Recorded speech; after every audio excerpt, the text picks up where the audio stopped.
What's up, everyone? Christian Duke from super-delegates.com, faithful Bernie supporter from Louisville, Kentucky.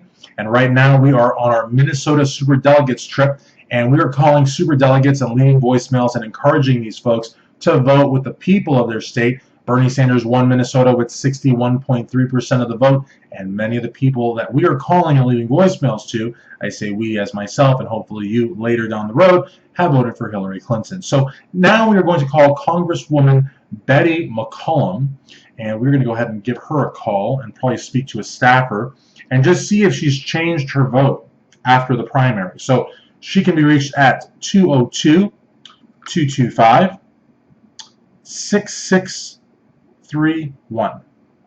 Let's see if Betty has changed her stance.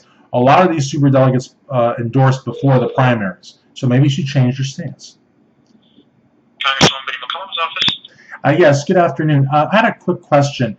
I know that the Congresswoman is a super delegate. Is that correct? Yes. Yeah. And I was seeing that it looked like she had made an endorsement, but I wasn't sure if she had done that before the Minnesota primary.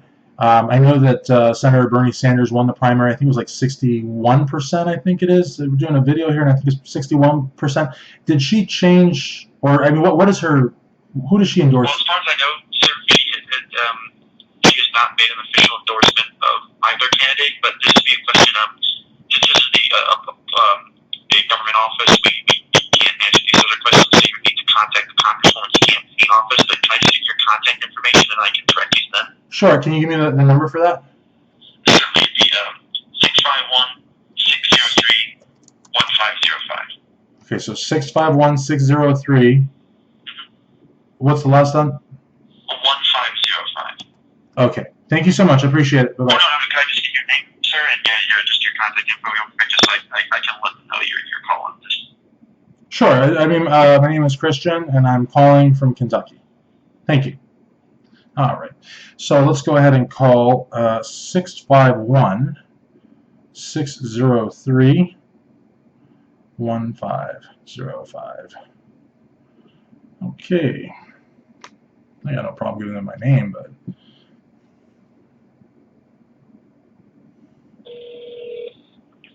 McCollum for Congress?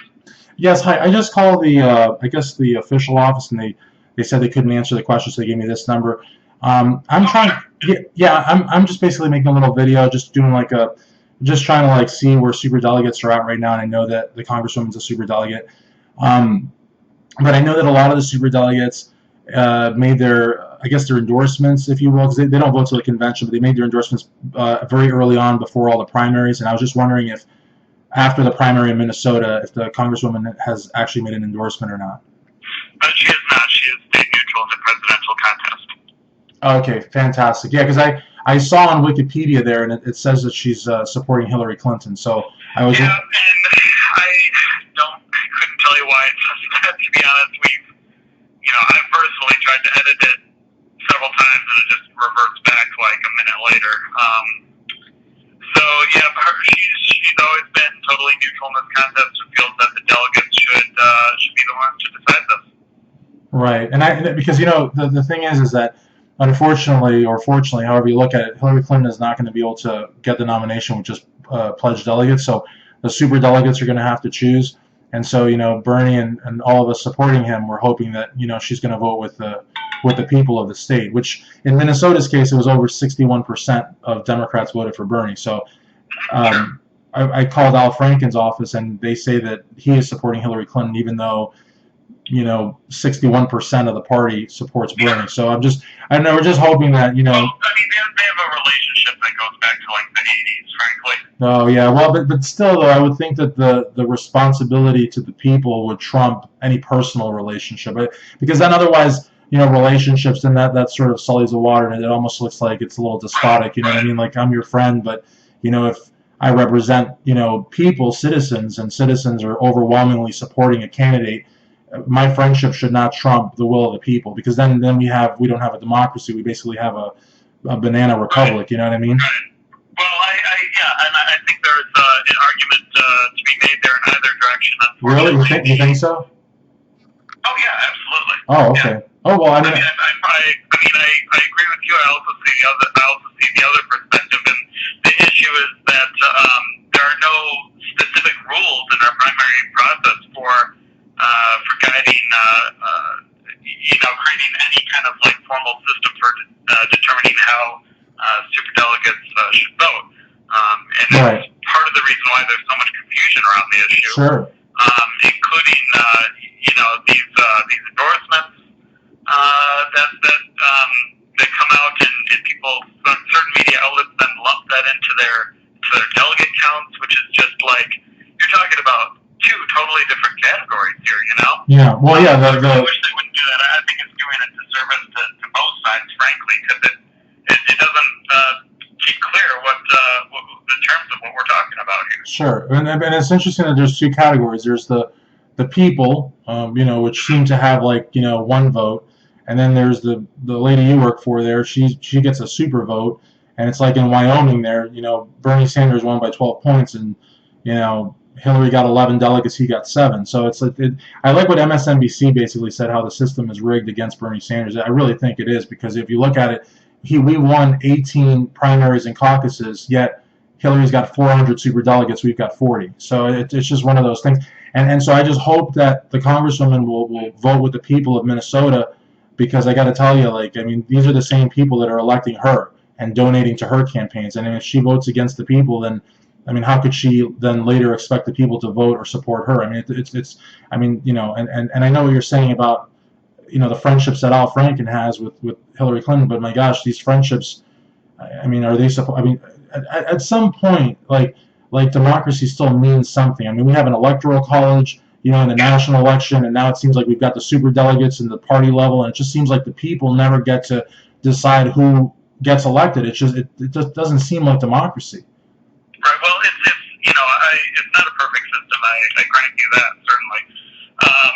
However, the super delegates were originally implemented to actually get elected officials and party leaders out of the process, because it was getting to a point where in electing delegates, you had ordinary citizens running against senators, representatives, and party leaders, and it was like, well, if you, as Joe down the street, let's say, wants to be a delegate to the national convention, even at his local caucus level, doesn't stand much of a chance if he's running against Benny McCollum or Al Franken or Ken Martin or whomever. So yeah, and that makes sense. Actually, an attempt to remove, to give the base more of a voice. Well, and it makes sense what you're saying, but I think the best response to that would have been to not give the super anyone's any extra vote. Betty can go to the polls just like I can go to the polls, and her vote should mean the same as my vote, but yet Betty can vote as a citizen, and then on top of that, she can have like this super vote that can basically cancel out the people. Like I said, Wyoming, Bernie Sanders won Wyoming by 12 points, and he left with 4 less delegates than Hillary. There's a philosophical question there of whether or not our party leaders should have the ability to lead and guide the Democratic Party. Because we're not smart enough. Come on, man. The thing about it is, you've got super delegates, you've got congresswomen like the lady you work for, senators, then you've got DLC, distinguished leadership people that have never even held an office in their life, elected office, and then you've got DNC bigwigs that are basically bureaucrats. You have all these people, and they get 2 votes to my 1. That's not democracy. There's no way to spin it. And the reality of the matter is that she could vote against the people of Minnesota. But the thing is, like, why does she get 2 votes and I get 1? And what's even worse are the party officials. I don't think she gets 2 votes. No, she doesn't. No. She doesn't. She has a vote as a super delegate, and she has a vote as a citizen. As a citizen at the primary caucus level. As a citizen, she can go to a precinct and cast a ballot, and then as a super delegate, she can cast a ballot as well. So she can vote twice. I see what you're saying. Right, and as a super delegate, her vote counts a lot more than mine. She was in D.C. working on the night of our caucuses, and thus was unable to participate. Well, in any event, she could vote twice if she. Oh, so you're saying she didn't vote? That's a civic duty. I'm shocked that a congresswoman didn't vote.